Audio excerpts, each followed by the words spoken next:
जय सिया राम दोस्तों, स्वागत है आपका मेरे इस चैनल लड्डू गोपाल के भक्त में।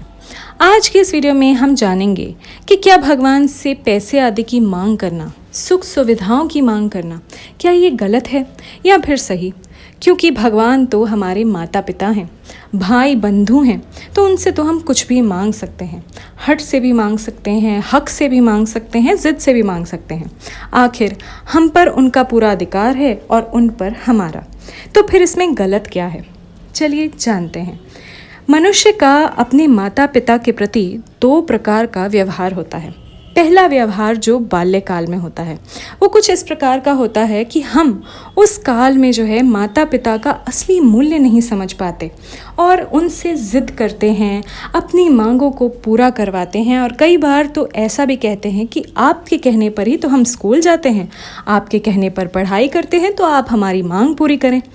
माता पिता भी कई बार अपने बच्चों की मांग पूरी कर देते हैं क्योंकि वो बच्चा भी बच्चा है, नादानी में है, और कई बार मांग को टाल भी देते हैं।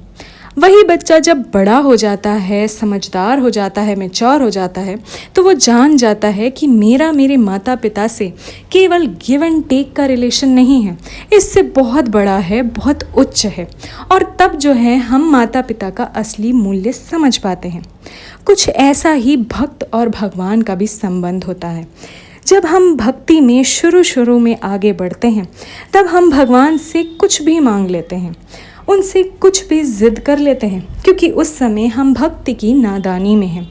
हम भगवान और अपने रिश्ते का असली मूल्य नहीं जानते हैं। लेकिन हम जैसे जैसे भक्ति के मार्ग पर आगे बढ़ते जाते हैं, हम जान जाते हैं कि हमारे भगवान के साथ जो संबंध है वो मांगने का नहीं है। हमारे भगवान के साथ गिव एंड टेक का रिलेशन नहीं है। हमारा जो भगवान के साथ संबंध है वो तो तब से है जब से ये शरीर नहीं था, और तब भी रहेगा जब ये शरीर नहीं होगा, यानी कि अनंत है। और ऐसे में हमें हमारे ईश्वर से कुछ भी मांगने की आवश्यकता नहीं। और रही बात इस भौतिक जगत की सुख सुविधाओं की, तो जीवन जीने के लिए जो भी ज़रूरत है, जो भी पर्याप्त साधन हमें चाहिए, उसका ध्यान तो भगवान पहले से ही रखते आए हैं और आगे भी रख लेंगे। उसकी चिंता हमें करने की आवश्यकता नहीं है। तो अगर आप भी भगवान से पैसे आदि या सुख सुविधाएं मांगते हैं तो आप गलत नहीं हैं, बस आप भक्ति के पथ पर अभी चलना शुरू हुए हैं। जैसे जैसे आप आगे बढ़ते जाएंगे, आप जान जाएंगे कि आपका आपके ईश्वर के साथ कितना गहरा संबंध है, और पैसे आदि की मांग कर आप उसे संकुचित कर रहे हैं।